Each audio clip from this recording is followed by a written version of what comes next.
Welcome to I Hate James Dobson. We were left behind. It would make sense if this is hell, I would say. Yeah.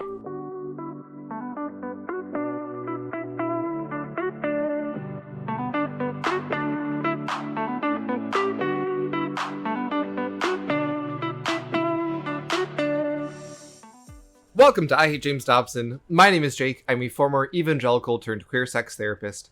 And today, I'm thrilled to be joined by the amazing, beautiful, cunning, daring, effervescent, funny, genuine, harmonious, ingenious, joyful, knowledgeable, laudable, meticulous, nice, observant, perceptive, quirky, radiant, silly, truthful, unbothered, valiant, wry, xenodocal, youthful, and zesty Brooke. That was unbelievable. Hi, Brooke. That was so incredible. Were those words that you've ever used before? Some of them, most of them not. Wow. But you only get so many words in a... That really made me feel so good. Thank you.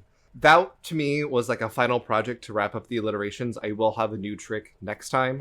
We might cycle through a couple until we find one that sticks. Okay. Luckily, next time is in 1 hour. Yeah, good thing I have time to think about it. Brooke, happy fall, happy autumn. Thank you so much. Autumn is my favorite season of the year. I remember that from this time last year. Oh, wow. Well, this is old business. I want everyone to know that I'm freezing cold. Oh, it's like 0 degrees in our office. We don't know why, and we can't figure out how to turn it off, but it is... I have a Kohl's Big One blanket on me that they sent me the wrong pattern, but they told me to keep it, so I brought it to the office. I don't usually buy things with this many little forest creatures wearing hats. Yeah, it's on cute. it. It's not your vibe, but it's No, it's not my vibe. But, you know, they said donate it, so I donated it to our job. I donated it to myself. Yeah. But I am so cold that my thoughts are freezing, so if I sound extra out of it tonight, it's not the whiskey, it's the frozen thoughts. Or the vaccines. Oh my God, yeah, I've had a long day, everybody. I did wake up and go get COVID and flu shot this morning, which everyone should go do. If you can. If you can. Or also, you know, if you're willing to get autism. No, that's Tylenol. Oh, right.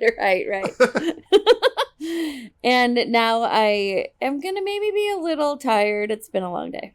Don't worry, folks. I'll put the pep in our step today. I'm good at that. Cheerleader, that's me.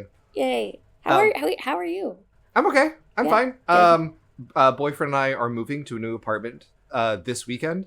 Yeah. And so there's a lot of things going on. I'm also teaching right now. Wow. So I'm writing a lot and doing a lot of physical labor and exhausted and very anxious. But, you know, I haven't had a panic attack yet, so that's positive. Yeah. So just regular. Yeah. Yeah. Good.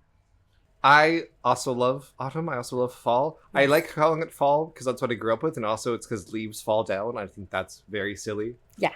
I'm a big fan of gourds. Oh, yeah. I like gourds, too. I love a good decorative gourd. Okay, 2 things I love about fall so much.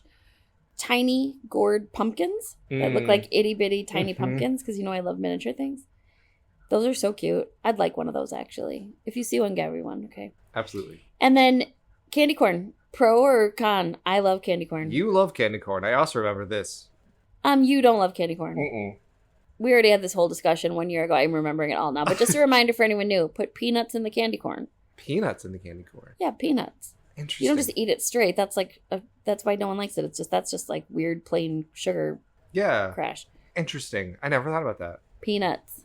I'm also not a huge peanut person. Okay, you know what? I do, when I was little, we would go to like a baseball game or like a Five Guys or something, and there'd just be like loose peanuts, and I would just put the shell in my mouth and suck the salt off, and then put them in like the discard pile. Guess what?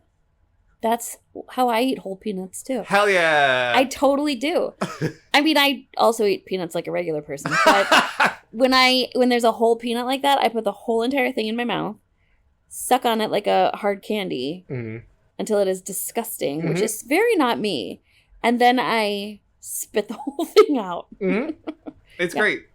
You're a salt addict, aren't you? Yes, I am. Me too. This is the first recording episode without a guest in a hot second. I know. I was thinking that I've loved our very special guests, but I've also just kind of missed our special friend time. Yeah, just you and me and a couple thousand of our closest friends. Yeah, exactly. Well, on that note, now it is time for Brooke's Books, the part of the show where Brooke comes out to talk about books. Every time you say that, you say the part of the show where Brooke comes out to talk about books. Talk about orgies. I'm like, oh, bisexual.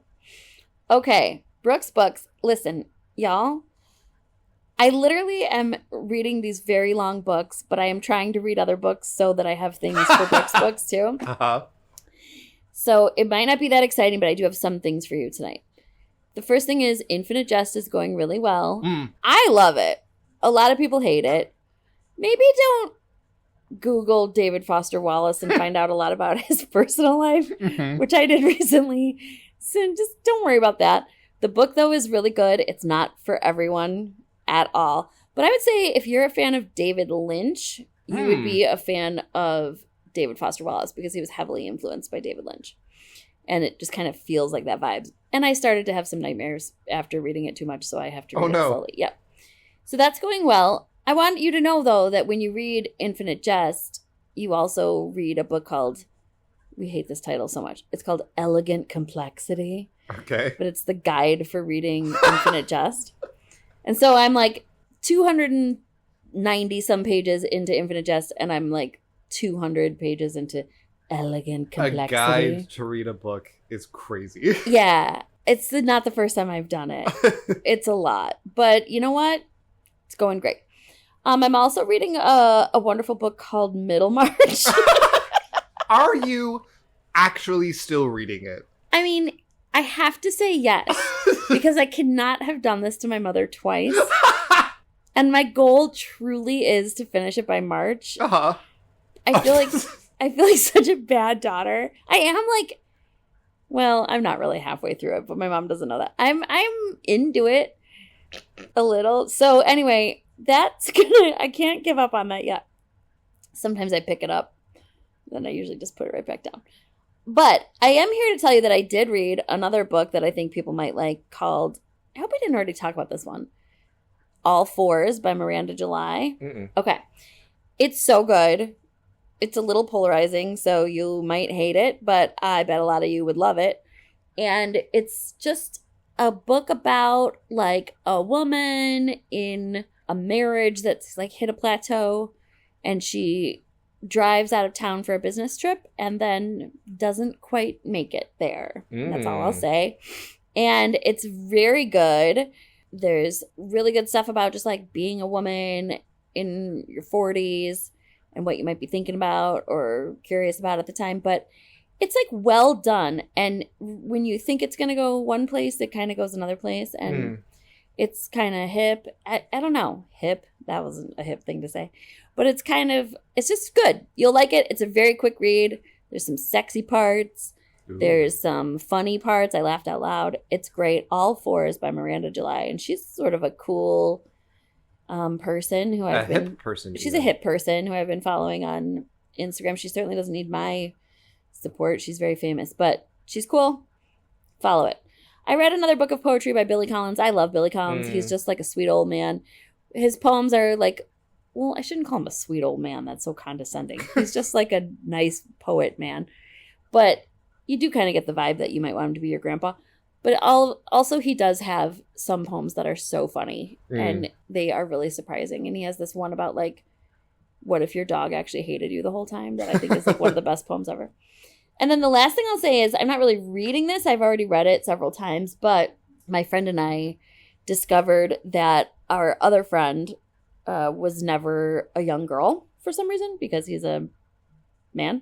Okay. And so we were like, oh, then are you not familiar with Pride and Prejudice and the rite of passage that is falling in love with Pride and Prejudice? And he does not know anything about it. And so we decided that instead of like showing him one of the movies, such as the superior 1995 version or the inferior 2005 version, ooh, you're gonna get comments about that. That we would just go to his house and act the whole thing out for him. So that's what we're doing tomorrow. We're going to his house. She's got some bonnets, and we are literally just going to like go through the entire book and that's brilliant. Act it out for our friend. Are you playing Pride or are you playing Prejudice? I will be playing and the ampersand. Okay. Interesting. So if you haven't read Pride and Prejudice by Jane Austen, do it. And please report back to me if you, when you were a kid, if you were a Regency girl, a horse girl, a Victorian Gothic horror girl, a Canadian beach girl. If you know, you know. Canadian beach girl. That is not a genre I'm familiar with. Like genre of girl. Yeah. There's a lot of genres of girl. So tell me what genre of girl you were, book-wise. And that concludes Brooke's Books. This has been Brooke's Books. Tune in next time to hear Brooke say, those are books and you should read them. Turn the page because you don't have a Kindle because it hurts your eyes because you're old. Brooke's Books. Brooke's Books. Holy books. Oh, God, the vaccines are really kicking in.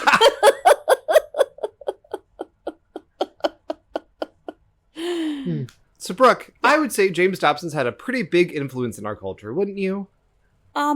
Yeah, I would say so, especially in my culture in the last 2 or 3 years. Yeah. What would you say is Dobson's enduring legacy, right? I don't know if you've heard he died. Oh my God, he did? Yeah, rest in peace. His legacy endures. What, as of, we're like a little bit more than a month out, what would you say is his enduring legacy? Well, I guess I would say if you were a pro-Dobson person, I guess you would say that his legacy is like parenting, coaching, parenting advice. What he did for helping Christian parents, I guess. If you're anti-Dobson, which I'm certainly not. Not on this show. No, not on this show. I think you would, his legacy would be like a level of traumatic child abuse that you endured because of him. And confusion and sadness. Yep. I think that's fair. To me, the only thing I would yes and is the major political organizations that he's created that still are very active and are wreaking havoc on all of our lives and governmental senses around the world. It's great. Yeah. Since Dobson died, I've been asked pretty regularly by people who don't typically listen to the podcast, but like want to take an interest in my life. They'll ask, now that he's dead, what's going to happen to the podcast? Oh, yeah. And it's never really crossed my mind to stop the show now because it's never really been about James Dobson, the person. Right. Our show is really about evangelical culture and how white Christian nationalism is a driving force in our politics. Dobson matters in that story, but he's a vehicle through which we explore it. And so his death doesn't really impact that all that much. Right, and we still hate him. Yeah, no, the hate stays. You can... I hold a grudge. I don't know if that's clear or not by the 41 episodes now that we've made about this fucker. But today, I want to look at the forces that created and sustained James Dobson. The things that predate him and outlive him. Today, Brooke, we're going to be talking about the fact that James Dobson isn't the problem. What? Come with me. I've divided the script into a few sections to help me, organize my thoughts. Problems with America, problems with evangelicalism, and problems with humans. So you're saying you love James Dobson? That's what I'm saying. I'm saying James Dobson is a misunderstood, really like more of a tragic hero than anything else. That's the thesis of this episode. Mm-hmm. Part 1, America. America was founded by racist religious freaks, and it's basically just been that the whole time. I was very proud of that line as an opening line. Yeah. I've said it to a couple people, and they all seemed very underwhelmed by it. But God damn it, I think it's good. It is good. While there have been many non-Christians and non-religious people who have massively contributed to the success of America, culturally we still have a really strong idea that religious, especially Christian, equals good. A 2020 Gallup poll showed that only 60% of Americans would vote for an atheist for president, for instance. And the only thing that polled lower than that, could you guess? What identity might someone hold that they would rank lower than atheist? Woman. No. Oh. We can say how much what people report actually translates to action, but no, woman was higher than 60%. Wait, 60% would not vote for an atheist? Only 60% would vote for an atheist for president. Oh my God, this is going to be a long night taking. It's okay. Oh, homosexual. No, homosexual pulled higher. Whoa, wait, I want to keep guessing, don't tell me. Yeah. Well, I mean, Muslim. I don't know that was asked about, but no. The answer, socialist. Oh. Only 45% of people in this 2020 Gallup poll said that they would vote for a socialist. Wow. New York is putting that to the test, I would say. Mm-hmm. So America, very religious, at least in the cultural narrative. America's also super fucking racist. Yeah. We fought a whole war over whether or not you should be able to own other human beings and make them your property. And when the Confederates lost, like the fucking cucks they remained mad about it for over 100 years. Then after slavery, we got Jim Crow and segregation. And then after the formal end of segregation, we have mass incarceration. These things continue, right? Racism, in addition to being an evil sin and stain on our collective culture, is also a huge animating force in politics. After the Civil Rights Act of 1964, passed by a Democratic president, there was a huge political realignment. And this was started by a fucker named Barry Goldwater. Is this the name you've heard before, Barry Goldwater? Yeah, but I don't know why. He's really important. He was the Republican nominee for president in 1964. Yes. And he ran against who? Lyndon B. Johnson. Yes. Yes. Okay. And he got his fucking ass whooped by Lyndon B. Johnson. Yeah. Let us be clear. It was one of the biggest electoral blowouts that has happened. Get fucked, Goldwater. He's famous for creating what is called the Southern Strategy. It is perhaps obviously named that because he was trying to get the electoral votes of people in the South. Prior to this, the Democrats were the party of racists. The Democratic Party at this time was one who were part of the Confederacy. Abraham Lincoln, famously a Republican. Republicans of today will never let that go. That switch happened around this time, and Barry Goldwater was a big part of this.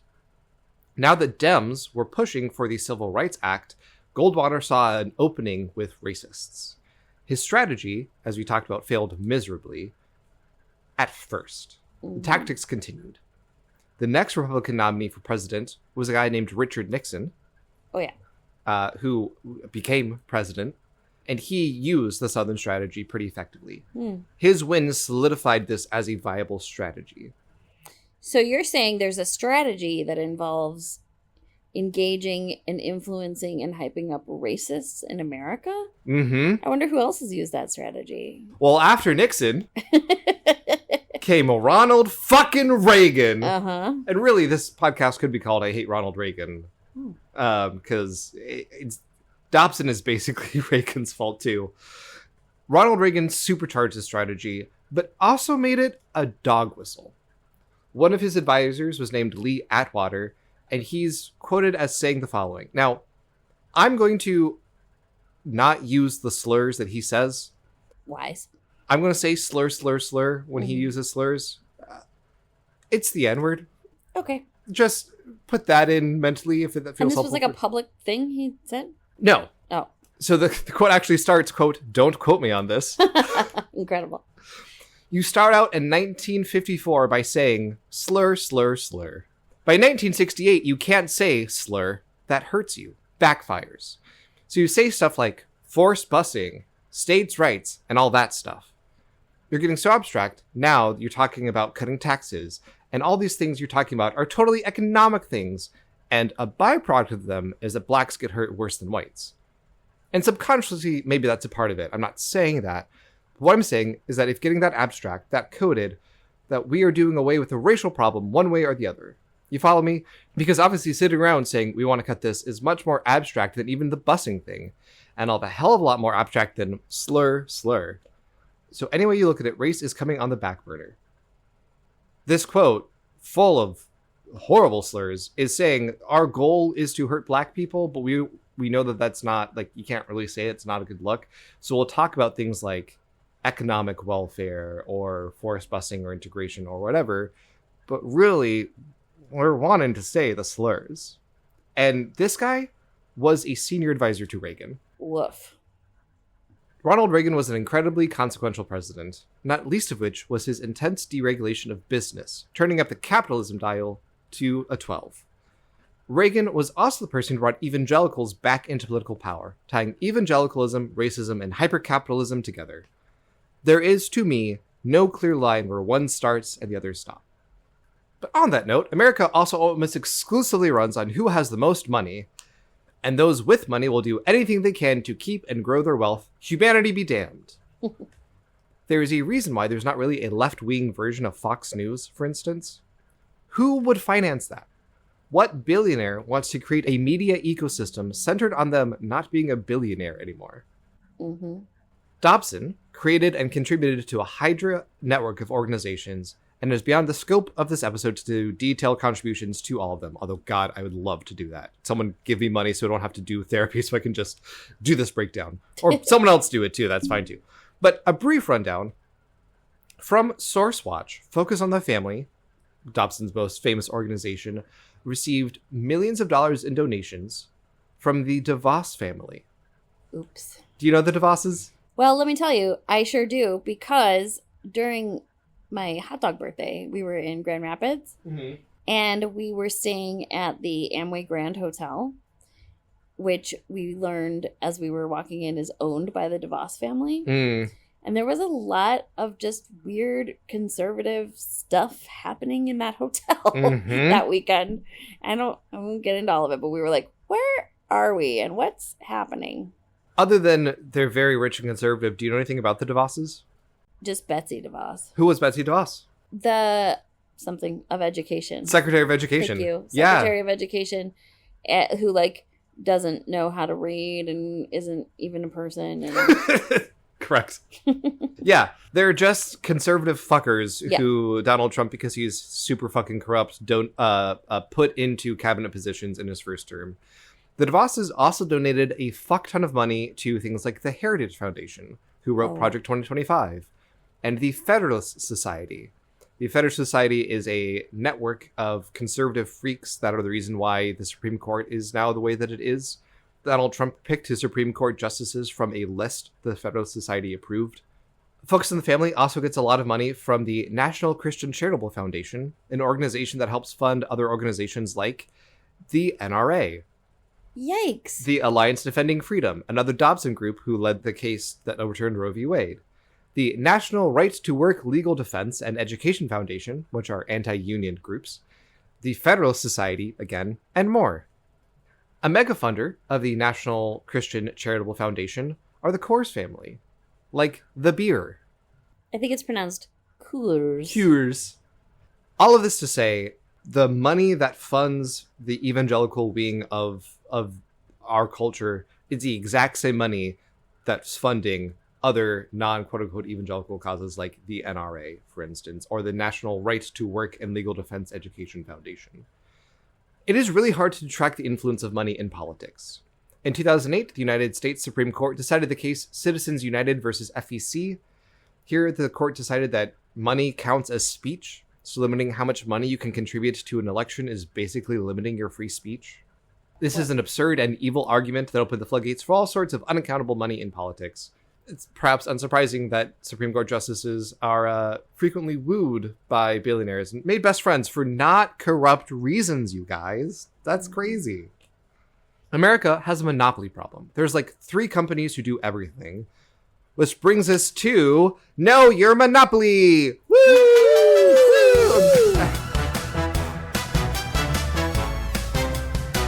The most depressing game show.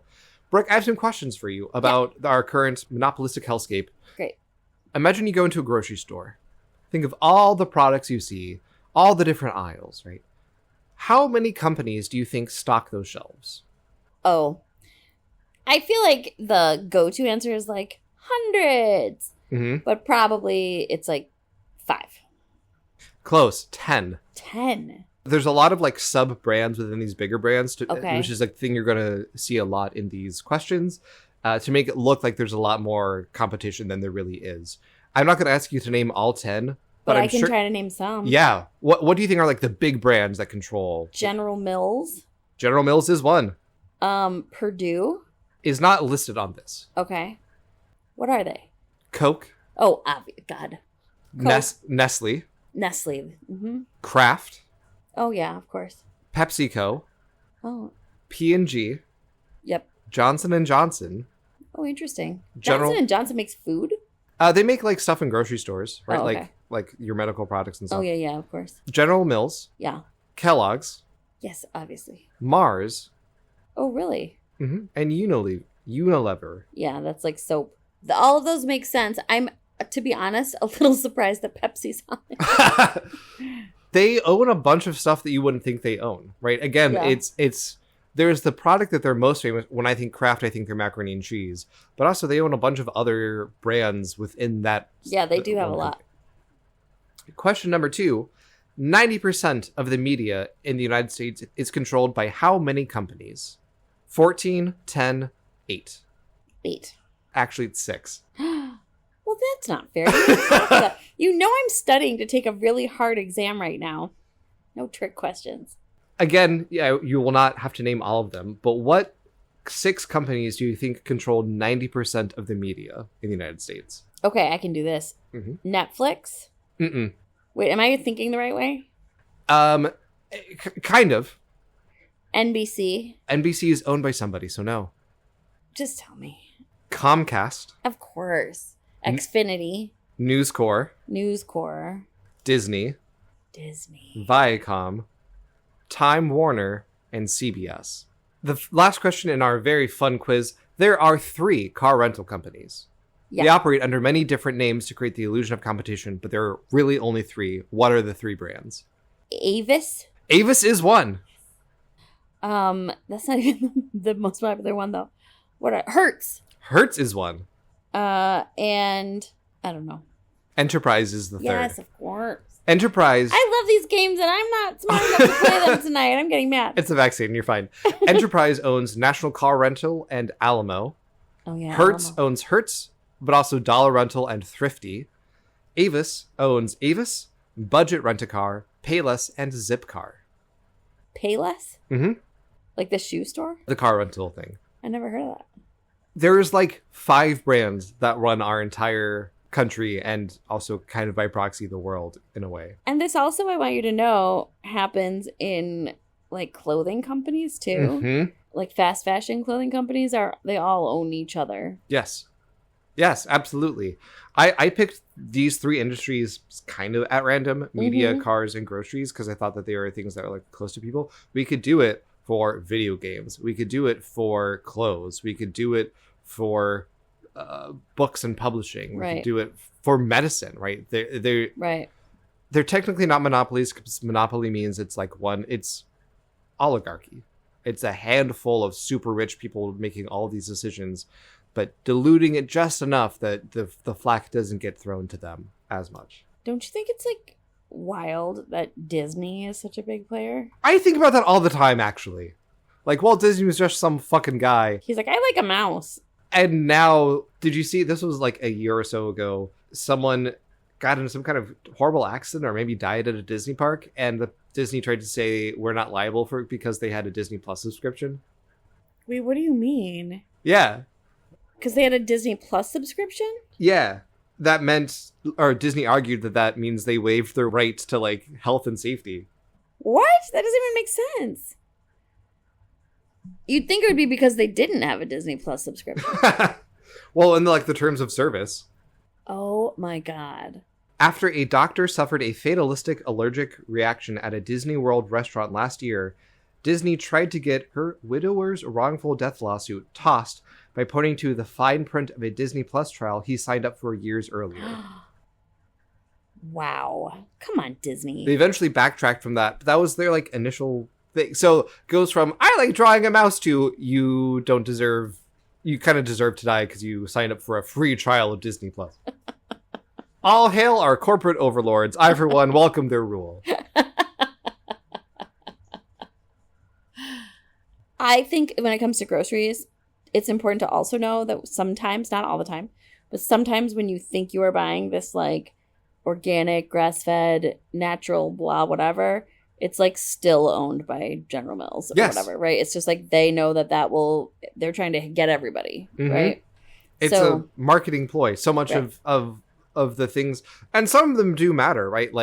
Going vegan is a thing that it can be really good for you and really a valid lifestyle. That feels weird to say, but also on the corporate end, it is just a marketable demographic. Yeah, it's just important to know that it's probably still owned by one of these places. Yeah, which is also why collective action like boycotts are really, really hard to do, because unless you're willing to boycott 100 things that are Disney products you might not think are Disney, your boycott's not going to be all that effective.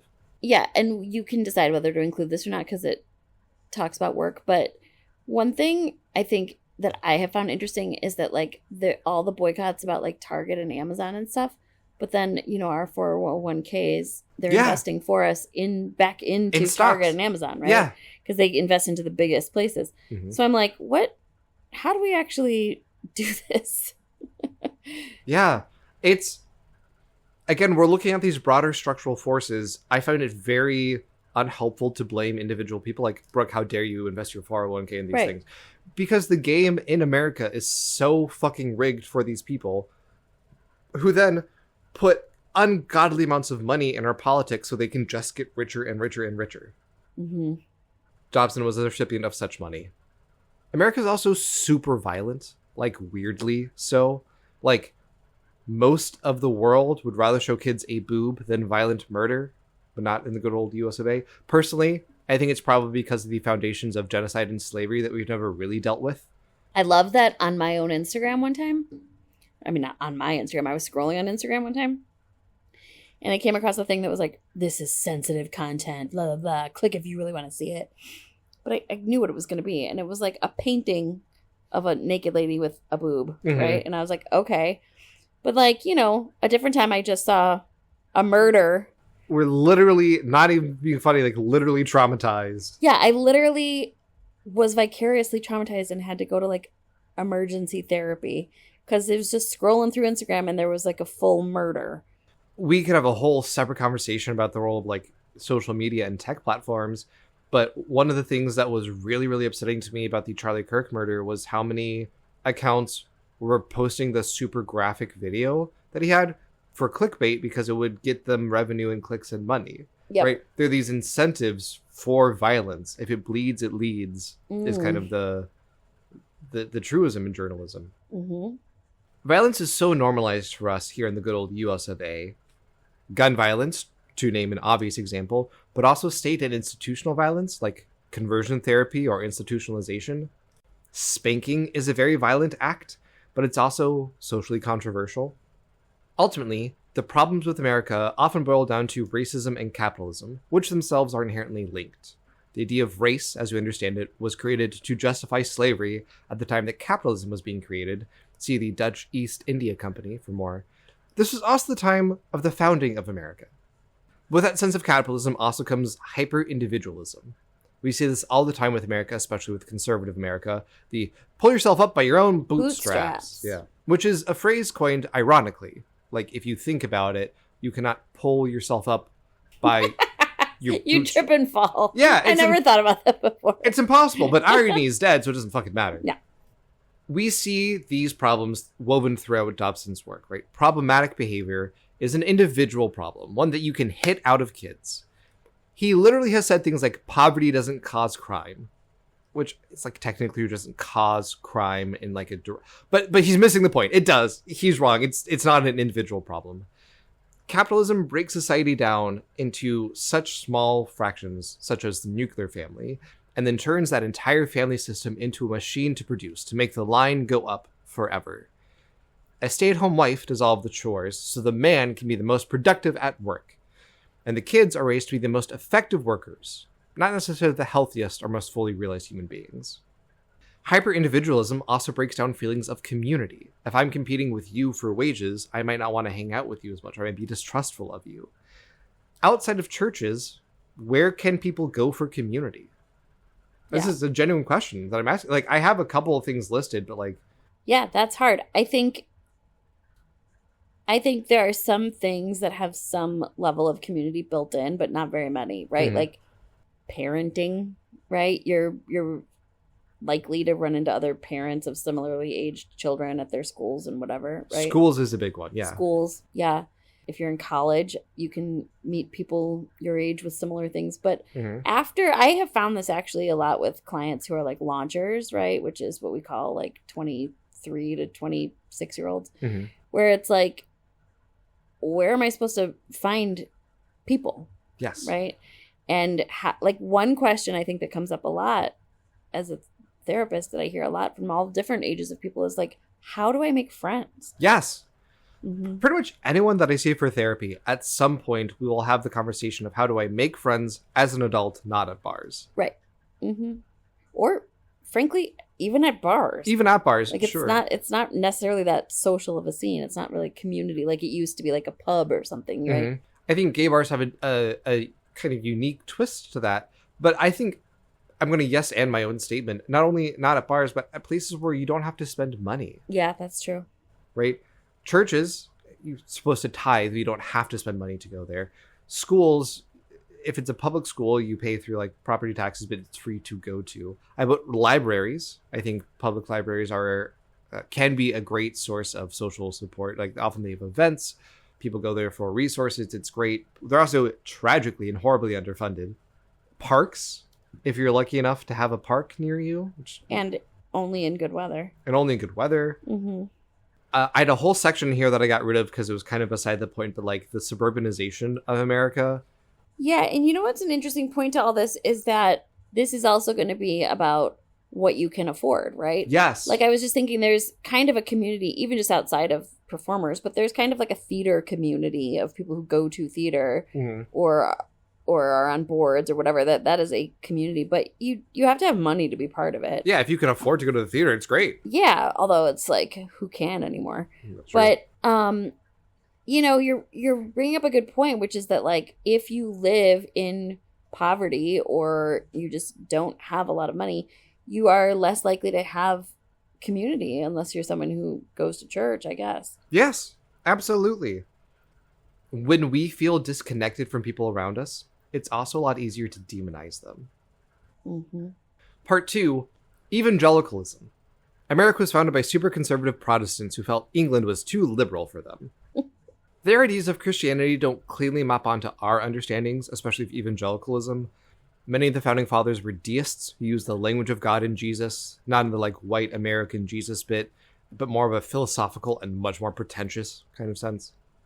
Christians, especially in the South, often used religion to justify slavery and reject science.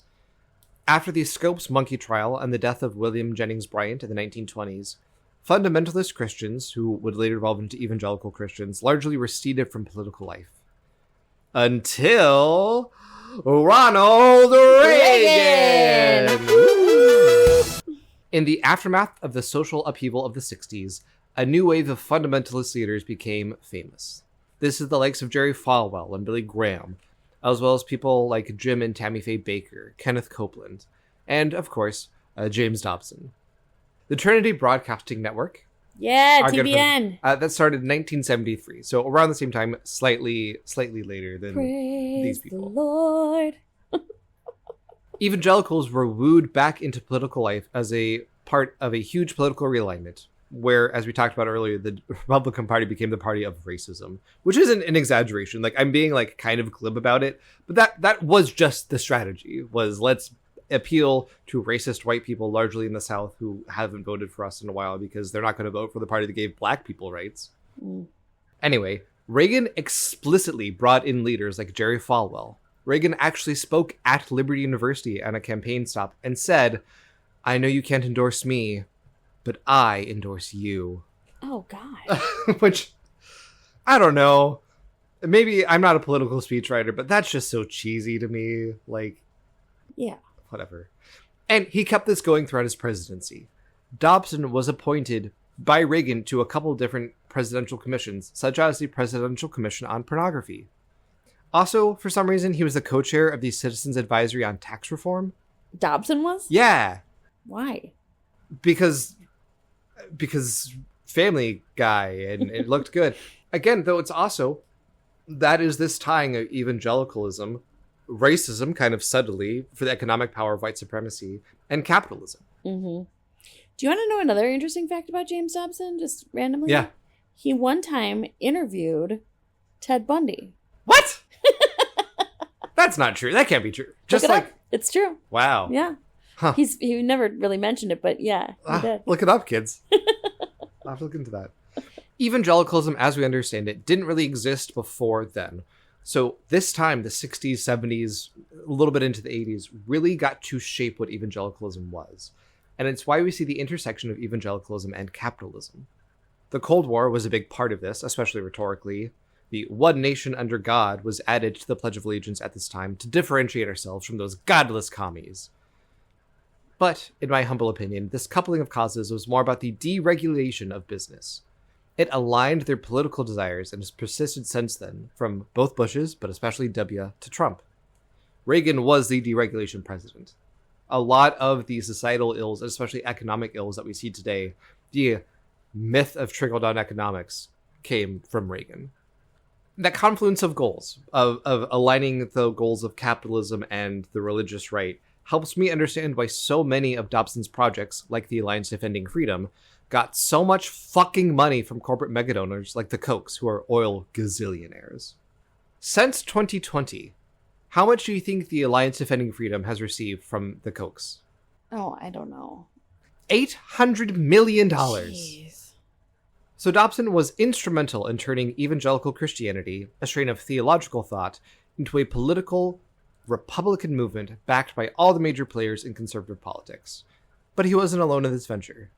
Jerry Falwell was huge in this, as were televangelists like Jan and Paul Crouch. Yeah, woo-woo. But that intersection persists well into today, with many evangelical pastors willingly and gleefully explicitly endorsing political candidates from the pulpit, turning their churches into political machines. Another important factor in the evangelical forces that created and outlived Dobson is this weird, sort of hyper-literalist interpretation of the Bible. But since we've talked about it enough, I think of a better description. It is a literal interpretation of Christian canon. But what's canon is defined by whoever you're talking to, right? So that's how we get the rapture, a la Left Behind, which is not in the Bible. You have to really make some stretches to like find biblical evidence for the rapture as was described in Left Behind. But because it's taken as canon, that's why we got what happened this past, Tuesday or whatever? Yeah. What's the wildest thing you saw about the rapture that never was this week? I mean, I mostly saw people making fun of people doing it. I saw one person in a full fursuit who claimed to got raptured and then their fursuit was left behind. I love the way that people can make an excuse for everything. Mm-hmm. And so I was like, what are they going to say tomorrow when they're all obviously still sitting there? Uh-huh. And you know what it is that it was a practice run. It was a trial to see if they were ready. And by ready, I mean like laminating directions for how to water the grass and stuff. I'm a heathen and you all got taken away. I'm going to have fun. I'm not watering your yard. Mm-mm. Get out of here. Quick question while you're chewing that Pringle. Evangelicalism, I never really thought about this, came around like during the Reagan era. Mm-hmm. Would you say that before evangelicalism as we know it now, the kind of equivalent might have been like tent revival stuff or like snake handling or like that kind of level of religion? It depends. That's been around for a long time. Yeah, it depends on what we're talking about. Okay. Typically in this show, I am talking about evangelicalism as a political force. Gotcha. Which didn't really exist in a comparable way. Right. The theology of evangelicalism, I would say, is informed by a lot of those charismatic movements, the tent revivals, the snake handling, the speaking in tongues. Right. Okay. That makes sense. I, again, also had a whole section about like the evolution of those beliefs, but it got like kind of unwieldy because it's not a linear thing. Okay. But yeah, part of why evangelicalism has existed in America, as I said up top, America was founded by religious freaks. And I say that kind of glibly, but also a country founded on religious freedom, the idea that whatever you think God is, you're free to practice by and large. You're going to get some people who have some real fucking weird ideas about God. Right. And so the snake handling or Mormons started off as a weird offshoot cult of Christianity that evolved into something else. Right. Scientology is a uniquely American phenomenon. Yep. Okay, that makes sense. Yeah, the idea of how it crosses with politics. Okay. Speaking of this hyper-literal interpretation of Christian canon, spare the rod, spoil the child. I cannot tell you how many shitty little comments we've gotten from people who are Dobson stans about our show. That's their entire argument. It's just spare the rod, spoil the child. I see it in the Bible. It's like a solid 80% of hate comments we get. People who hate us are listening to the show? I don't think so, really. I think they just see the name, and especially our like Dare to Discipline episode where we make fun of it. Uh-huh. My point is really just get better hate comments. Yeah. Like, I'm a hater. I'm a professional hater. I can appreciate a well-crafted hate comment. But, like, I do my research to hate. I'm an informed hater. I hate with nuance and precision. Yeah. Everything is literal. Nothing is metaphorical, except for the metaphors in this worldview. The Bible is confusing, and there's not really a rhyme or reason to how most people decide what is literal and what is metaphorical. And it's not just the Bible. This is any religious text. It turns out spirituality is hard. Yeah. But since it's so confusing, but also common sense, you need someone to tell you what's real, but also say things like, go check for yourself, and assuming that most people who listen to it will never actually go check for themselves. This is how we get the strain of anti-intellectualism in evangelicalism that we've talked about before. Anti-evolution beliefs weren't all that tied with evangelicalism for a while. It was more of like a Seventh-day Adventist thing, which we talked about in our creationism episode. Anti-abortion beliefs weren't actually a fundamental part of evangelicalism for a bit. The Southern Baptist Convention, PTUI, approved of abortion in some circumstances at the time of Roe versus Wade. The life begins at conception idea is actually pretty new. There are a number of older religious interpretations who will say like, life begins at your first breath, the idea of God breathed life into somebody. I'm not saying which interpretation is correct. I'm not a theologian, but like it's a pretty new and invented thing to be like life begins at conception. Yeah, you don't like read a lot about that in old literature. I didn't know this until doing research for this. In 1973, 1973 is the year that Roe v. Wade was decided, which was the case legalizing abortion in the United States for a period of time. That was nice when we had it. That year, Dobson acknowledged that the Bible was silent on the matter of abortion, and therefore it was plausible for an evangelical to believe that, quote, a developing embryo or fetus was not regarded as a full human being. That's a Dobson quote. Wow. But then became a political cudgel and a political weapon, and then it became very black or white. It's this or it's this. And my position is, one, I think abortion should be legal, but two, you're allowed to have complicated feelings about it. You're allowed not to like it. It is a weird thing, I think, to think about. I think that's fair. Dobson used to have that position until it became a political position. Yeah, and I'm just here to say that there are a lot of people in this country specifically who really only care about it as a political issue. Yes. Who I know for a fact have had abortions or had partners who've had abortions or whatever. That is not the actual issue for them. It is a political issue, and it's an issue about controlling women. Mm-hmm. And I think there's probably also lots of people who really do have deep feelings about it and do think that conception begins at life. But, yeah, it's not everybody, and that's for sure. And to your point, they pick culture war battles seemingly at random, and then double down no matter what proof there is otherwise. Right. So many evangelical churches became anti-woke and anti-critical race theory. Remember when critical race theory was like the talking point for a hot second? Yeah. Despite, I think pretty objectively, Jesus' teachings being pretty fucking woke. Mm-hmm. Blessed are the meek, they shall inherit the earth. It is easier for a camel to go through the eye of the needle than it is for a rich man to enter heaven. Are you familiar at all with something called the Beatitudes? I've heard of it, but I don't know what it is. Jesus gave what's called the Sermon on the Mount, and that's where the blessed are the meek, they shall inherit the earth come from. I am not a Christian, so I know my relationship with this text is different than some people's, but I think it's really moving. I think it's really beautiful. I think there's a lot of like true wisdom in those teachings.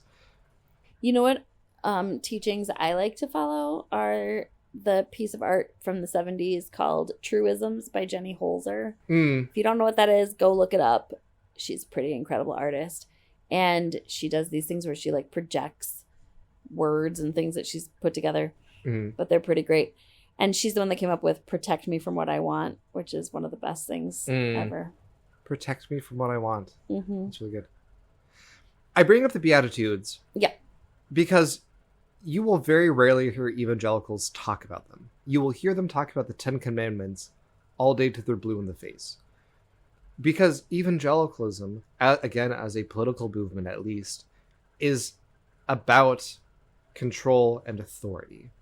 And the 10 Commandments are very, thou shalt not do this. The Beatitudes come from Jesus himself and are like more woke. Like, I don't know a better way of saying it. I get that, like, my whole reason for being here is that I don't know a whole lot about any of this, but I will say one thing, which I think we talked about in, like, the Christmas episode last year, is that, like, Jesus was pretty woke. Yeah. And, like, not at all what any of this is. It feels very, like, not about Jesus at all. No. Right? Based on what I've heard. We're now straying slightly into theology, Yes, and sorry. I have a point about this later. I will say, not a theologian, but I've heard some people say that modern evangelical Christianity is more about the teachings of Paul than the teachings of Jesus, because the New Testament starts Matthew, Mark, Luke, John. Those are the accounts of Jesus's life by the apostles, theoretically by the apostles that they're named after. But then pretty much Acts and Romans on is, again, theoretically written by Paul. Okay. And so most, like, Jesus didn't talk about homosexuality at all. Paul does. Oh. Jesus had some, like, strong language about, like, I don't come to destroy the Old Testament law, but to renew it. But he also was, like, healing the sick and dining with sex workers and tax collectors and stuff.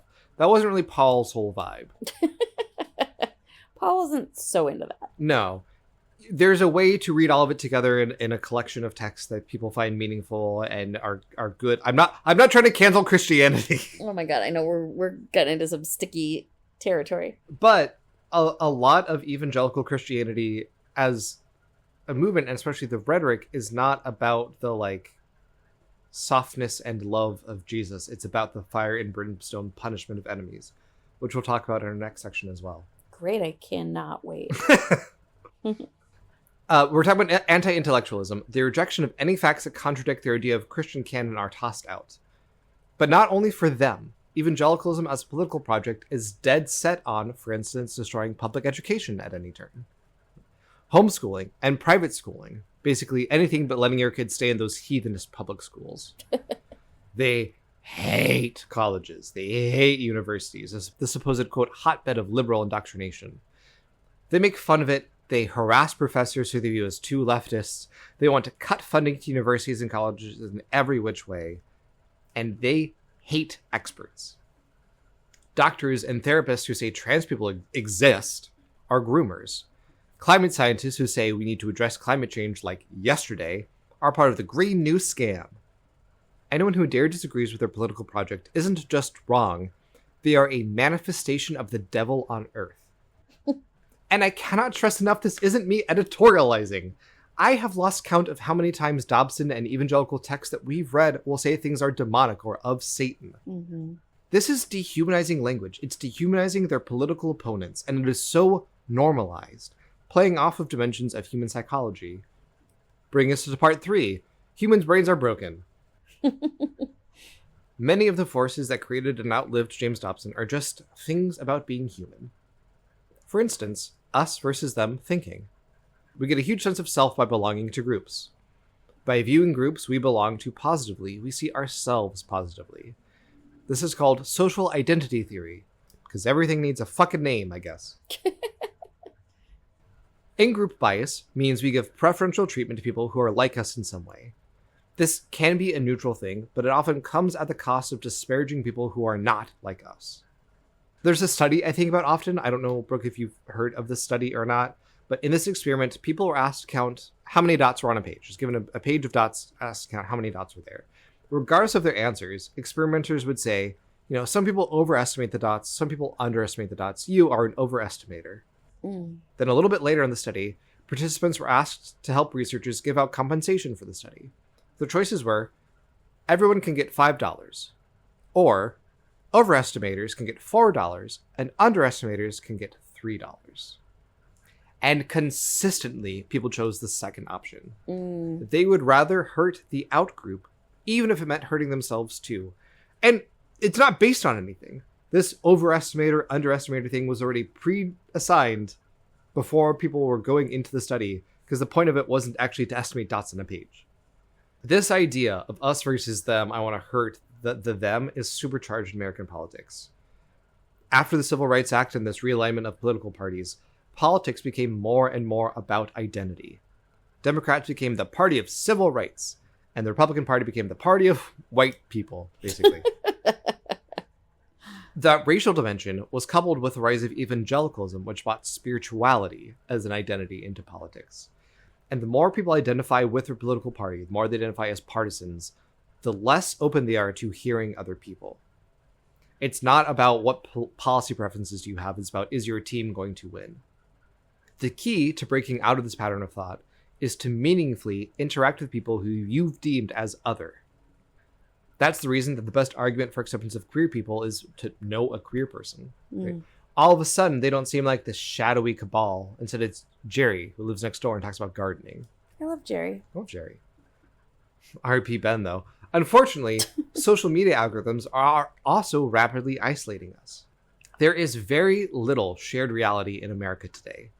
Unless you actively go out of your way, you probably aren't seeing the news that a conservative is seeing. And this lack of meaningful interaction further pushes us to demonize each other, to create strawman versions of our political opponents, quote unquote. Us versus them, relatedly, humans tend toward black and white thinking. We like to organize things into categories, even when those categories kind of suck. We see this in Dobson's work. Things are either good or bad. You're either a good, disciplined parent or you're doing permissive parenting. Gay or straight. Christian or atheist. Combining this with social identity theory, you either are like me or you are not like me. To hold space for nuance is hard. Bisexuality is complicated. It takes a level of empathy and knowledge that comes both from lived experience and also safety. Bisexuality, it's gorgeous. Exactly! Like, both, that's funny, and I will always keep that quote in my brain and my heart forever. But also, what he's saying is, like, you can't be that. Right? It's a black and white thinking. You're either gay or straight, and this is where a lot of bi erasure comes from as well. People also often rely on emotional reasoning. I feel this to be true, therefore it has to be true. I feel unsafe because of gay people, therefore I am unsafe. And in this case, when people feel unsafe, their emotional reasoning gets turned up a bunch, even if they are quote-unquote objectively safe. Right? Christians have never been a persecuted minority in America. But when you arbitrarily define Christian to be my kind of evangelical, and tell a story of how the gays are coming for your kids, you push people into feeling unsafe. When this is Dobson's, like, this was really the main thing he did in all of his work. He was pushing people to live in fear. He's really good at activating affective override, affective about emotions, your emotional reasoning. And when people are scared, they want someone to give them safety. I think an underaccounted for element of human psychology is that most people, to some degree, just want a daddy to tell them what to do. These things are not inherently bad things about us. I like to organize. My little autistic brain will make a spreadsheet any day of the week. I love a complete taxonomy where everything's filed away. These aren't inherently bad, but they are elements of human psychology that evangelicalism especially preys upon. Brooke, how have you fallen prey to emotional reasoning? Say more. My example is when information was coming out about Charlie Kirk's murderer, there was, especially at first, a lot of like mixed messages about this person's political beliefs. Because they don't, from what we know, don't like cleanly map onto like, they weren't just a leftist or a Democrat or whatever. And so, full transparency, I didn't want them to have my political beliefs. It'd be a lot easier for me and my like sense of the world if they were just another violent right-wing person who kills another right-wing person, right? There was about a day when I was like pretty invested, like, no, he's obviously like a right-wing groiper online guy. The evidence, I think, shows contrary to that, but it was like, it took intentional effort for me to accept that what I want to be true might not be what actually is true. That's kind of emotional reasoning. I see this. I don't know if you do. I don't really see couples as much as you do. But I think when I have seen couples, or even when I see individuals who are talking about their relationships, I think, a version of this, which is like, but this is what a relationship is supposed to look like. Or this is what I want. So this is how it should be, right? Yeah. And I think that is tough. I always use that example that we've talked about, I think, before, of like, what do you mean someone's loading the dishwasher wrong? Like, are the dishes coming out clean? Then who cares, right? But it is like a very big example among others, of like, but this is how I feel like it should be done or how it should go. Yeah. Shoulds are a therapist's like number one red flag. Yes. I see this often, not just in couples therapy, but especially in this of, you did this to me on purpose. I am hurt and you knew what you were doing. That kind of emotional reasoning of like, most of the time, not all the time, most of the time when people are shitty to you, they're not trying to be shitty to you. Right. There's something else going on. That doesn't mean that it's okay, but decoupling that of like, no, you were hurt and also this thing over here. That is undoing emotional reasoning. But the like, I was hurt and therefore you did it on purpose is pretty strong emotional reasoning. I think there's another version of that that's like, you should have known. Yeah. And you should have assumed and you should have just intuited this, right? Expectation of mind readings intense. Yes. And it's sort of this idea of like, otherwise you're not thinking about me or you don't care about me, as opposed to like, why would, just because that is like heavy on your mind, why would that somehow just by osmosis be on my mind, right? Like, how would I know that necessarily? Yeah. Well, I'm glad we covered that. I tried really, really hard. And I wrote most of the script a little bit ago, but we have to talk about Charlie Kirk. Because the same forces that built up Dobson built up Charlie Kirk. Okay, I will talk about Charlie Kirk with you if you promise to double down on not sending me any of the comments. Keeping me away from all of it. I promise. Okay. Brooke, prior to his death, what did you know about Charlie Kirk? Honestly, not much. I think you'd mentioned him once or twice. Yeah, I mentioned it, a small face. Yeah, I think I remember you talking about him here probably at some point. And then I do recall that like just several weeks before his murder, I did come across a video of a very patient young woman at one of his rallies who was clearly, you know, a liberal, but who was, or I shouldn't say that, I don't know, but she wasn't just trying to gas him up and she wasn't just trying to like poke at him either. She was pretty legitimately being like patient, but also being like, this is ridiculous. Like everything you're saying is totally ridiculous. And they were having some sort of a debate about, you know, if women should be people or whatever. Right. And I was so proud of this woman for the way she was handling this incredibly challenging conversation. But I also was like vomitous at every single thing he said and his attitude about it. Yeah. And that's really my experience with him. There's a lot of people who I don't like, right? But I especially thought he was pretty smug. Yeah. I will say up top, I think it is objectively a bad thing that he was killed in the middle of broad daylight in front of his family. I condemn it unequivocally. Yes. I hope the FBI accepts my condemnation. It doesn't arrest me as the CEO of Antifa. But also, he sucked! Yes. I want to say that too, because I want to also have said that. Yeah. Like, I do not support any gun violence. I do not support the murder of anyone, really.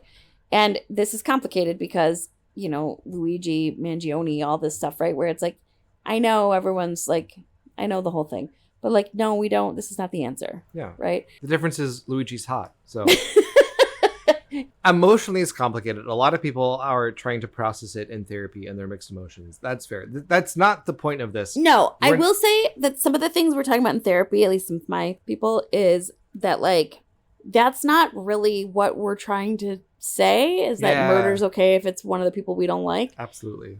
And I will say that one thing, if this sounds really ignorant, will you just cut it? Yeah. But I will say one thing that I've started to think about and that some of my clients are talking about is like the idea that perhaps this feels a little bit like we had George Floyd.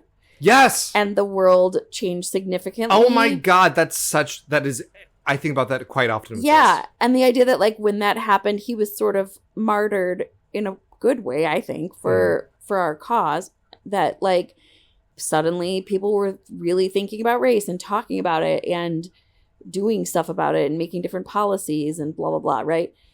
Versus now this has happened and this person is also sort of being martyred, but really in a different direction to be like, see, now it's our turn for our values to be up top and to erase all of that. I could go on for we're an hour and 15 into recording this episode, by the way. I could go on for hours just about that because I think that is a really interesting and apt comparison. Mm-hmm.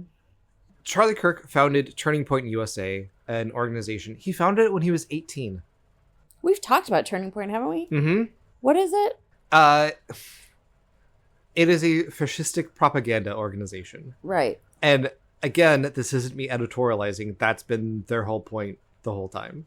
They explicitly stoke many of these forces that we've talked about today. It is anti-intellectual. It is not a coincidence that he got famous for going to college campuses and quote-unquote debating, which wasn't debate, students. Mm-hmm. Our cultural signifier for education has been twisted in this idea of liberal indoctrination. And Charlie Kirk was a valiant warrior riding in to make college great again and break up this hegemony of liberal and leftist ideas. His language thrived on us versus them. Here is a couple of YouTube videos that he was in and Turning Point USA posted. Why socialism always fails. Charlie Kirk versus socialist students. Pro-choice heckler gets a biology check. Charlie Kirk shreds pro-choice logic. Left-wing ideology is destroying America. I think you could tell which words are all capitalized. These weren't just clips named this way for algorithmic success. He actively stoked the same forces that we've been talking about. On May 19th, 2023, he said, quote, happening all the time in urban America, prowling blacks go around for fun to go target white people. That's a fact. On April 1st, 2024, he said, we need to have Nuremberg-style trials. For every gender-affirming clinic doctor, we need it immediately. My God. On September 8th, 2025, he said, Islam is the sword the left is using to slit the throat of America. And he said that gays should be stoned to death because, quote, God's law is perfect law when it comes to sexual matters. He said gay people should be stoned to death? Yes. Like Charlie, that was just his opinion? Yes, because that's what it says in Leviticus. And God's law is perfect when it comes to sexual matters. Now, so not the point, and it's not about calling people hypocrites. That never gets anywhere. But no word on his feelings about shrimp or mixed fabrics. This is what I was getting about earlier with like the Ten Commandments versus the Beatitude things. Like they will go out of the way to choose biblical scripture that is violent and not the passages that are more about mercy and love. Right. Both exist in the Bible, and how one reconciles that is not my business. But it's really telling that they don't talk about those pieces. Mm-hmm. It's about fear. Us versus them, slitting the throat of America, emotional reasoning, anti-intellectualism. It's also funded by the same mega donors in the Republican Party. We don't have a full list, but Kirk in the past did say that donors include, quote, people in the fossil fuel space, which to me makes me think the Kochs. Mm-hmm. Or at least people Koch aligned. And one argument that I've seen when people brought up quotes like this is that they're taken out of context. They aren't taken out of context. Like, yes, these are in like podcasts or interviews or whatever. Charlie Kirk's entire business model was posting rage bait. These were the quotes he wanted out there in this vacuous, without this context. The things he wanted to be associated with are these quotes. The big one that I've seen is, he said something like, I believe empathy is a new invention and yes, like we shouldn't have empathy. And so all over the social media, people who supported him were like, okay, you're taking it out of context. You should hear the end of that, which is where he said, we all need to have sympathy. And I'm like, yeah, those are different things. Yeah. That we need to have empathy. There's a whole, especially like a year or so ago, there's a whole kick evangelicals were on about like the sin of empathy. The sin of empathy? Yeah. Lord. There's a book called The Sin of Empathy, I think. We might read it one day.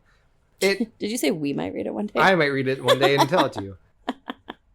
It bothers me. Like there's a piece in the New York Times by a columnist named Ezra Klein that was titled, I think, Charlie Kirk was doing politics the right way because he was debating and free speeching.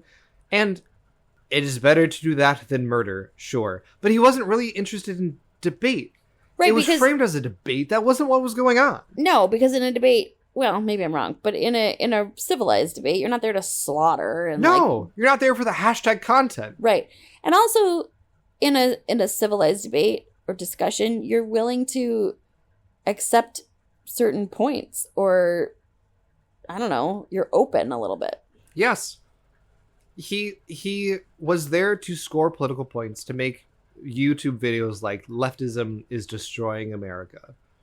And there's also a reason that fuckers like Kirk go to college campuses where it's 18-year-olds who might know some things about the world and their heart's in the right place, but perhaps it's oversimplified. So you as a grown-up adult can poke holes in the logic and then say, haha, I'm so smart, look at all these idiot leftists. Like, it's not about the debate. Right. It's about the outrage politics. And to me, that's what evangelicalism is about. I'm sure we'll talk about this more at some point, but like the idea of evangelizing, the whole point of evangelicalism, a lot of the apologetics, which is like the arguments that one makes for Christianity, the way that I was taught them at least, it's about winning the debate. It's about trapping your opponent into a corner so they have to concede to your points, as opposed to having a fucking conversation with the person who might believe things differently than you, right? To me, having that conversation with a human being, that's really how we quote unquote do politics correctly. That's not what Charlie Kirk was doing. But it wasn't just words. Turning Point USA created, among other things, a professor watch list, which is a list of professors that, quote, discriminate against conservative students, promote anti-American values, and advance leftist propaganda in the classroom. Wow. A literal just list of professors around the country. And it led to the professors being harassed, including getting death threats, right? It's not just language. It's not just mean words. There's real action that Charlie Kirk put into this and inspired about this. White Christian nationalism was his motivating factor and the thing that he instilled on many, many people, shaping public opinion in a major and bad way. But many evangelicals mourning his death don't see those things. Some do, and some support it, and that is bad. But many only saw him as a professional debater, which again, he wasn't. This was fascist propaganda. And they saw him as a model of a good Christian. Charlie Kirk even made an appearance on Family Talk, James Dobson's radio show / podcast. Brooke, be thankful I listened to the whole thing. I decided against playing clips for this episode. But his appearance was, like, fine. Like, it was offensive, but, like, not in a, like, the blacks are destroying America kind of way. Right. It was really just a pretty standard evangelical sermon. He did the thing that Dobson does that I hate. It was like, I'm not a theologian. Okay, but then don't give a sermon, dude. I don't... Yeah. This is how I understand, for instance, why Kristen Chenoweth, problematic hero of mine and original Glinda on Broadway, made a weirdly positive statement about Charlie Kirk on his death. Yeah. Knowing that they are missing the context that I'm seeing, again, that algorithmic isolation that we talked about, helps me have more empathy for her, even while I still fundamentally think that is a gross and ignorant thing to say, right? It's not that she's, at her core, a white nationalist. It's that people are complicated. Yeah. I wondered what you thought about that. I saw that and I was curious. I mean, it makes me very sad. It does not... There's a reason that Megan Hilty will always be my forever Glinda on Broadway, which is a deep cut if you know, you know. But, I mean, the soft spot in my heart for Kristen Chenoweth got a little bit less soft, I must say. You know how I felt about it? Great. Because I've always secretly, deeply disliked Kristen Chenoweth. Really? Yes. Say more. She's just annoying. Here's what I know about Kristen Chenoweth. Original Glinda on Broadway, Southern Christian lady who likes gay people, and was on Glee. I just have always found her a little grating.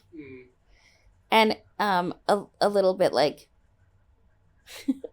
I'm laughing because my friend and I... There's a recording of my friend and I having an argument about Kristen Bell versus Kristen Chenoweth. Kristen Bell's the superior Kristen. Yeah. And he's like, what's wrong with Kristen Chenoweth? And I just remember going, she's just so aggressively tiny. She is both literally tiny, but also like gives tiny vibes. That's real. But like just not a person who I felt like I'd really want to spend a great deal of time with. Yeah. Is that a nice way of saying that? Yeah, that's fine. I think she's talented. Some of this is willful ignorance on the part of evangelicals. Some of it is algorithmic in nature too. I would assume that most evangelicals only saw Charlie Kirk quotes about Jesus and how secular leftists hated him. His memorial service, I think, is a hauntingly perfect distillation of all of these things. What did you see about his memorial service? Well, it was hard to watch, so I didn't really engage with a lot of it, but I heard about a lot of it, and I did see some of it, which was that it felt a little bit more like a pep rally for Trump and for the party than a memorial or a funeral for a person. Yeah. I want to yes and that. It was a megachurch production. Yeah. Is really what it was. Like, yeah. I don't think it was held at a church, but like that was the vibe. It was a multi-million-dollar state-sanctioned production. It was a fascist rally. Did you see the video where they asked Trump why flags weren't flown at half-mast for Melissa Horton?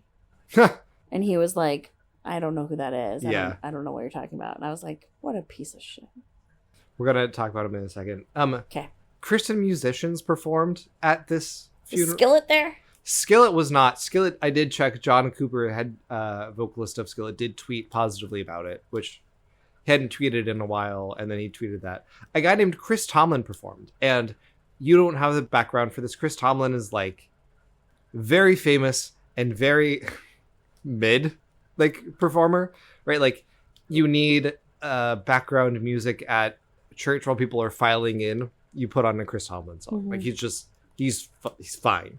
The fact that he performed, whatever part of me like grew up in this evangelical, like I was very sad to hear that he performed there.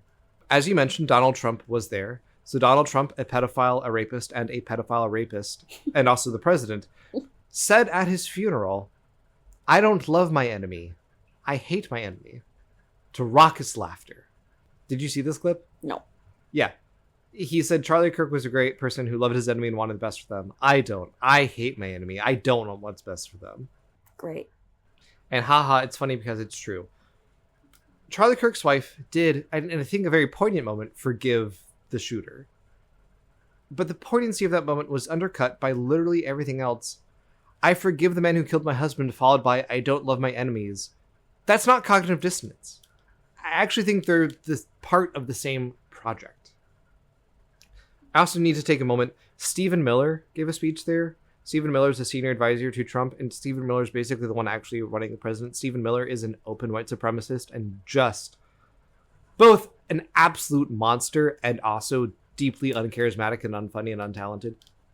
The speech that Stephen Miller gave at this memorial service, you can go line by line and compare it to speeches by Joseph Goebbels. Oh my God. Who was literally the chief Nazi propagandist. Like, again, this isn't me exaggerating or editorializing. Stephen Miller's just a Nazi. Wow. There's a picture. I'm going to send you a picture. Okay. Brooke, when you get this picture, can you describe it to people? Sure. Some fucking guy, who for 1 second I thought might be Mike Pence, but he's wearing cool tennies, is carrying, purity ball style, a cross around that's on wheels. Yes, it's on wheels. It's on wheels. Wait, is this the funeral? Yes, this is from the memorial. This is huge. Where was this? I can look it up. It was in a stadium. Yeah. My God. Yeah, he's just walking around with a cross on his back on wheels. On wheels. And he's in a suit. You can't, unless you like really zoom in, and I'm a psychopath, so I did. There's an ad for Coca-Cola. SeatGeek. And right State Farm. Ford.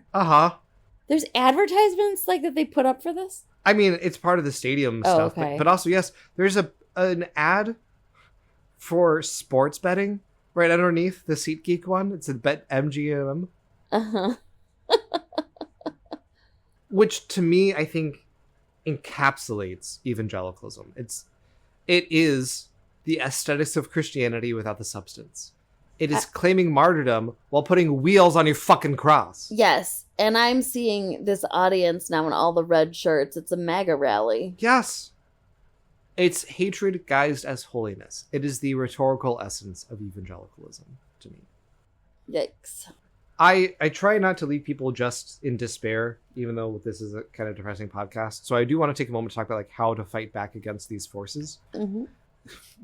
We got to take down capitalism. Like, I don't know. There's not a better way. It's whatever. Sorry about it.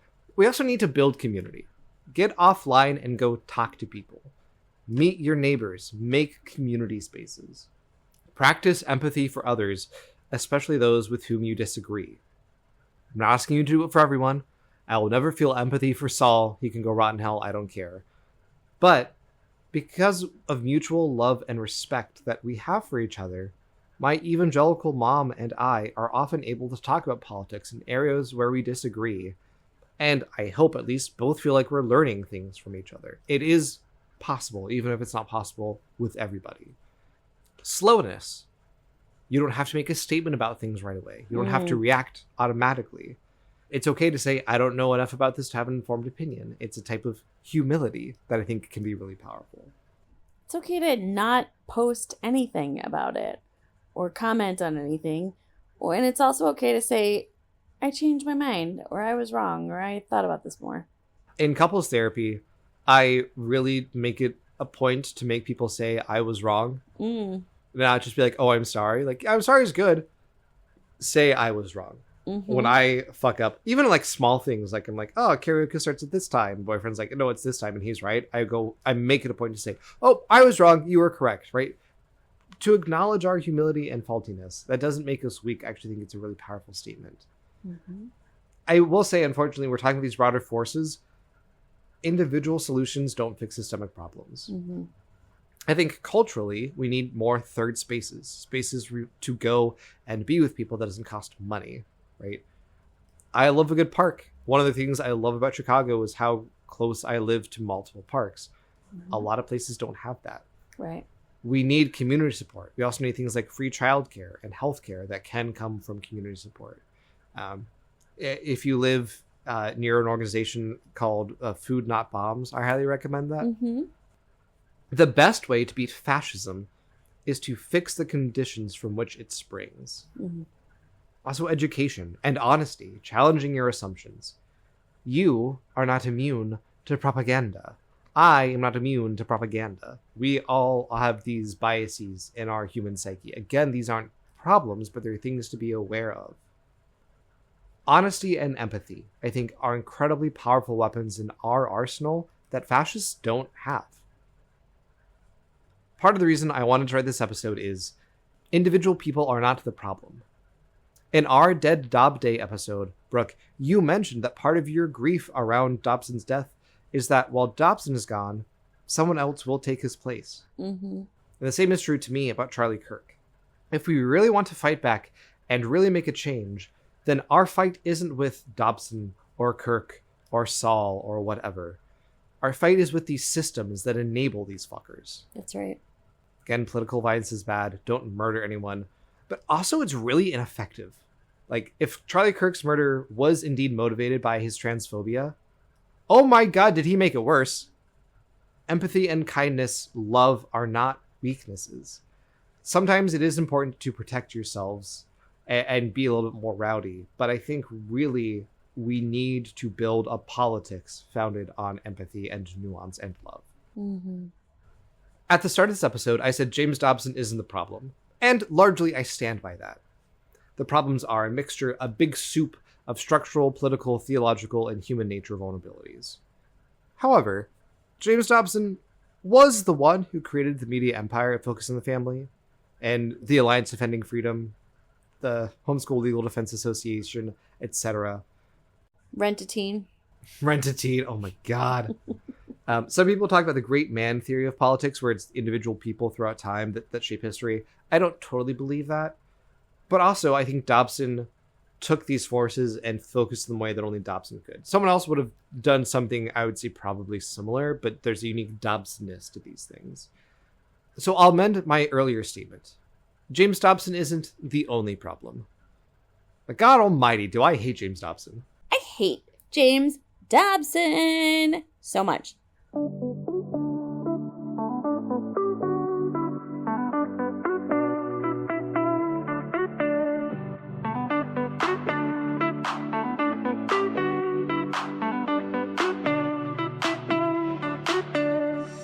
I Hate James Dobson is a labor of love, spite, written, recorded, edited, and produced by me, Jake. In this venture, I am honored to be joined by my amazing co-host, Brooke. If you're enjoying the show, please consider rating and reviewing it. And if you want to connect with us more, you can find us on Blue Sky, Facebook, Instagram, Reddit, TikTok, and YouTube at I Hate James Dobson, and somehow still on Twitter at IHateJDobs. You can also email us at IHateJamesDobson@gmail.com. We have merch available at IHateJamesDobson.printful.me or on our website, IHateJamesDobson.com. Our theme music is by Mood Maze and the song is called Trendsetter. Special thanks, as always, to Drew, Lindsay, DJ, Jack, and Gary. And thank you, readers, for enjoying our show.